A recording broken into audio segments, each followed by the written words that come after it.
How to schedule an email on Outlook. Hello everyone, welcome to our channel. Let's see how we can do it. For this, just simply open up Outlook. Currently I'm on the online version of Outlook, but you can do it on offline one. And for that, you just have to click on this option of new mail on your offline version of Outlook.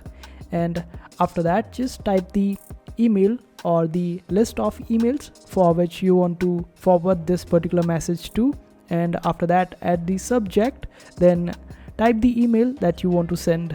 And after that, you would be able to find the option of file on your pop-up window, which is for the email. Make sure that it is a pop-up window for your email and just click on file.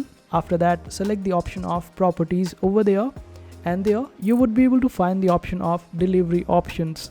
Over there, select the date when you want to actually deliver this particular email, and this way you would be able to set the delivery date, and you would be able to schedule the email for that particular date. And this is how you do it.